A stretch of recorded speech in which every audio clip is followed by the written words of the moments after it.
todo en TikTok, en una red que es muy para jóvenes o está destinada para el público juvenil. ¿Cómo estás, Iván? Te saludo. Chévere, Luis, un gusto, ¿cómo estás? Bien, bien, Iván. Bueno, Tremendo tema. sí, ¿verdad? Complejo, ¿no? Complejo porque parece que los boomers o la gente mayor le cuesta tener espacio en redes sociales y sobre todo en TikTok, ¿no? Sí, bueno, tenemos que entender algo y es que lógicamente los códigos de comunicación van cambiando a través de los medios, a través del tiempo, ¿no? Y se van generando, bueno, literalmente distintos códigos de comunicación que no todos son adaptables generacionalmente, ¿no? Eh, yo por lo menos lo vivo con frecuencia. Yo trabajo en una agencia donde el 80% de mis compañeros de trabajo son jóvenes, ¿no? De 25 años. Y yo he sido víctima del famoso OK Boomer, ¿no? Mm, Y es eso. Y a mí también a veces me cuesta que ellos entiendan mi forma de humor. Y es lógico, porque debemos aceptar que, bueno, son distintos códigos comunicacionales muchas veces, ¿no? También hay cosas que van ocurriendo con el tiempo, por ejemplo, y es natural, la velocidad a la que los medios digitales han exigido la conversación general, la generación de contenido, etcétera, por ejemplo, es algo que a mí a veces me cuesta entender por la velocidad, ¿no? Y la forma de ese humor.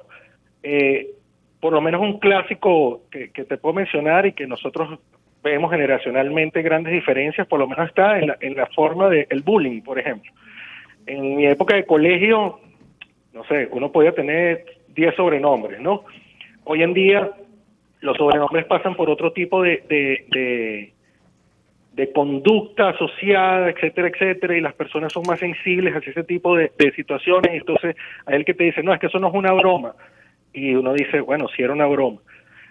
Ha pasado mucho con nuestro caso particular, creo que ha sucedido en distintas oportunidades, el caso por ejemplo, los stand-up comedies, que tú ahorita mencionabas el caso de Marco Música, por ejemplo. ujú. Y sí, de repente puede pasar. Recuerdo que hubo un caso famoso acá de un chico que en su sketch, en su rutina de stand-up comedy hizo un comentario acerca de, no sé, de una señora de servicio o de alguien que tenía un problema, de una persona lisiada y tal cosa. Entonces, bueno, se generan todas unas discusiones en torno a, bueno, cuándo el humor es permisivo, cuándo no, etcétera, etcétera. Entonces el humor tiene como esas franjas bien particulares y particularmente si hablamos de generaciones, bueno, lógicamente hay códigos que hay quienes entienden y quienes no, ¿no? Sí.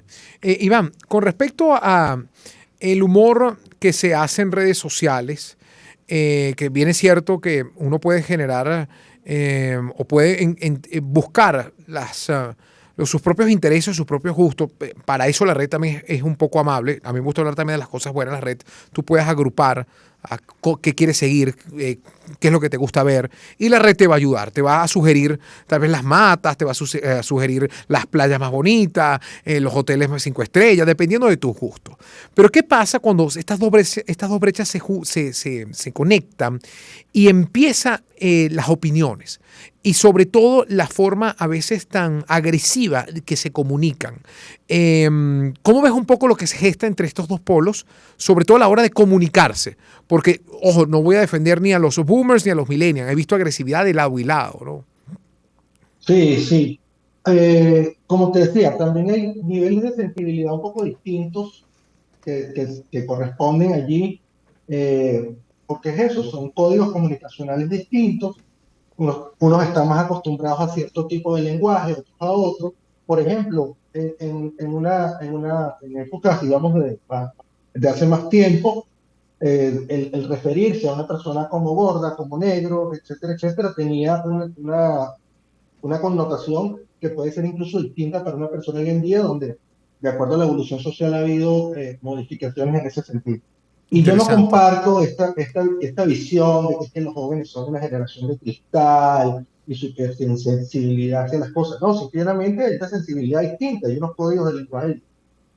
Lo que sí termina ocurriendo es que entonces también aparecen cosas como los factores los que son agresivos pasivos, ¿no? Que te dicen las cosas es con las ironías, etcétera, etcétera, y se empiezan a insertar este tipo de situaciones dentro sobre todo en las redes, ¿no? Que ahora tenemos exposición absoluta, personas públicas como tú, etcétera, conviven con eso mucho más que uno, ¿no? Que digamos simplemente es más consumidor de contenido. Sí. Y en efecto, ahí convivimos todos. Redes sociales como TikTok, por ejemplo, cada vez dejan de ser más eh, solo de uso de generaciones más jóvenes, ya hay muchos adultos consumiendo contenido allí. Claro, entonces es donde empieza la variante y yo creo que tú diste en un punto clave. Aquí tú eliges muchas veces, bueno, yo voy a seguir tu canal de YouTube o voy a seguirte a ti en TikTok si me agrada tu forma de ser, lo que estás comunicando, etcétera, etcétera. El problema surge cuando yo voy y me inmiscuyo en cosas que no necesariamente, inmiscuyo entre comillas, ¿no? No es que me esté metiendo, sino que si consumo un contenido con el cual yo no comparto ese tono comunicacional, etcétera, bueno, puede que entre en conflicto y entonces termino ofendiendo gente, etcétera. Y es un poco lo que estás diciendo. Entonces empieza la discusión generacional que, como te digo, yo que la vivo a diario no es tal, pero en redes se puede expresar de unas maneras que ya estamos acostumbrados a que sean mucho más agresivas y más violentas. Entonces, bueno, siempre se trata con detenimiento, sea una persona u otra, ¿no? De acuerdo sea. Mira, tú sabes que la gente, uno sabe que le está pasando la edad cuando uno ve cosas y te asombran, ¿no? Y tú dices, bueno, el mundo de hoy, wow, eso no pasaba en mi época.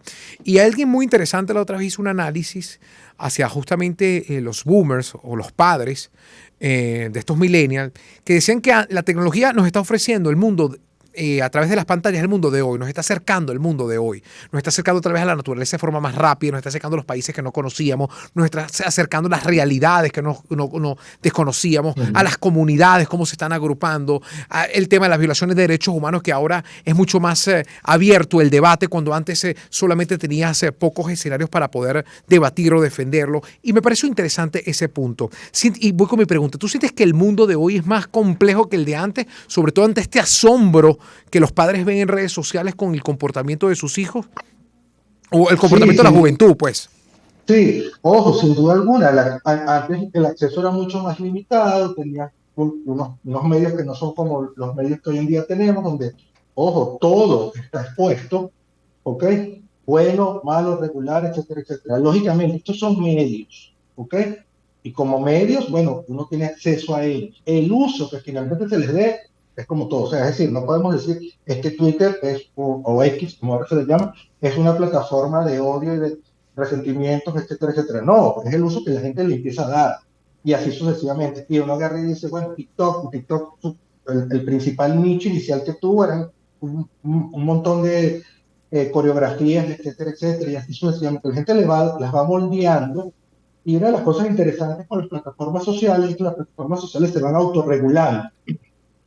Llega un punto donde la propia gente expulsa de ahí lo que no le interesa, etcétera, etcétera. Claro, también empiezan a pasar cosas como las famosas tendencias, que son estas cosas que tú dices que nos asombran, por ejemplo, y uno a veces se queda impactado, pero creo que se queda impactado cualquiera cuando lee que hay tendencias que han llegado incluso a casos de suicidio, Mm. etcétera, etcétera, porque lamentablemente son que si un juego por ahorcarse con una corbata y empiezan los chamos a caer en este tipo de cosas, ¿no? Sí, Y uno se asombra. pero hay una influencia, claro. Hay una conducta que genera su impacto. Hay gente que, bueno, lo tomará como una guía, y que lamentablemente se toma como una guía, pero bueno, ahí también hay un factor importante de análisis, y ahí sí estoy con los boomers, que es la responsabilidad, o con los boomers, con la gente que tiene un poco más de experiencia, que hay que estar pendiente y ser prudente con lo que consumen sus hijos, ¿no? Y sobre todo que haya Sí, un acompañamiento en redes sociales, porque ¿qué va a pasar? Y es importante que la gente lo sepa, el algoritmo siempre te va a dar lo que tú estás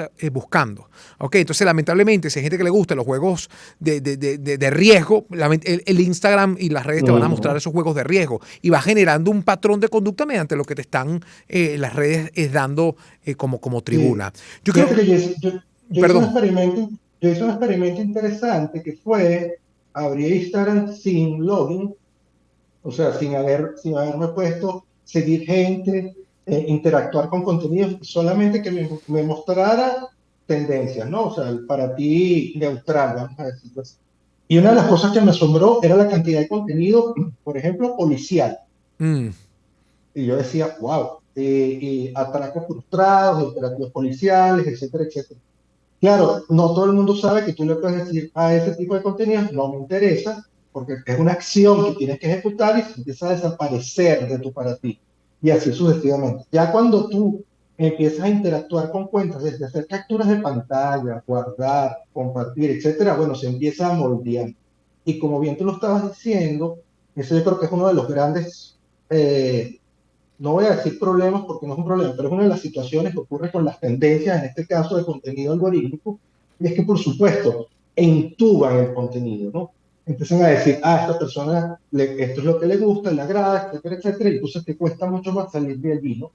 Te voy a poner un caso de algo que me pasó. Yo un día pasaron los sucesos recientes en Francia, a raíz de la muerte de un chico en Francia, por manos de la policía, se genera toda una cantidad de protestas que terminaron con, bueno, varios incendios en el país, saqueos, etcétera, etcétera, ¿no? Durante un buen periodo de tiempo. Y yo le preguntaba a varias personas y nadie sabía qué era lo que estaba pasando en Francia. No sabía, no sabía, no sabía. Y en una de esas me consigo con un influenciador que está hablando del tema, qué es lo que está pasando en París. Y yo dije, oye, qué interesante, porque de repente uno antes accedías a las noticias, o sea, las buscabas, un noticiero, etcétera, etcétera, para enterarte de las cosas. Hoy en día, mucha de esta generación, esto le llega filtrado por una persona, disculpa, por una persona que se preocupa por decirle eso. Y yo decía, oye, entonces está bien que estas personas se dediquen a hablar de situaciones que están ocurriendo, porque, bueno, de otra forma los chamos no se van a enterar, Sí. porque no consumen ese tipo de contenido. La otra vez estaba hablando con una amiga que es mamá y me dice, encontré una herramienta maravillosa y se lo agradezco a Instagram. Y digo, ¿qué, querida? El buscador del celular de mi hijo, porque sé lo que mi hijo está viendo. Entonces el buscador, y es una invitación, ¿no? El buscador te va a dar siempre a entender o te va a develar. A veces también mucha gente se cae, ¿no? Sobre todo las parejas celosas, que está viendo tu esposo, porque tú metes la lupita en el Instagram y tú sabes lo que te va a salir el contenido que más usas o que más buscas en redes sociales. Entonces, sí, bueno, la mamá dijo, me gusta mucho encontrar esa lupita porque ya ahora sé cuáles son los temas de interés de mi hijo. Y hay cosas cuando no me gustan, me siento y hablo con él. Entonces, bueno, hay herramientas que están dando esa opción y es importante que la gente lo sepa. Iván, el tiempo se nos hizo corto para un tema tan interesante. Agradezco que nos hayas dado parte de tu tiempo y sobre todo tus conocimientos con un tema además de responsabilidad social. Agradecido. Gracias, Luis. Gracias por la invitación. Bueno, Iván Niño, especialista en marketing digital. Vamos a publicidad. Publicidad. Bueno, y el mejor gelato italiano ya está en Caracas, está cerquita de nosotros. Celebra un año de bamboleo con nuestro festival del gelato con nuevos sabores especiales que estarán disponibles solo por cortísimo tiempo. Tenemos promociones todos los jueves en nuestras distintas sedes, Centro Comercial Paseo Latillo, en el San Miguel Candelaria y en los Palos. Sonidos que te llenan de alegría en todo el país. Circuito Onda. Onda 107.9 en Caracas. Onda 104.5 en Barquisimeto. Onda 91.5 en Puerto La Cruz. Onda 107.3 en Maracaibo. Onda 103.5 en Ciudad Bolívar. Turismo 105.5 en Vargas. Onda 90.3 en Acarigua. Sonidos con identidad al alcance de tus oídos. Supernova 103.9 en Guarenas. Onda 96.3 en Maturín. Onda 105.3 en Mérida. Onda 100.9 en Valencia. Onda 105.1 en Margarita. El entretenimiento al ritmo del mundo. Así somos. Circuito Onda. La superestación.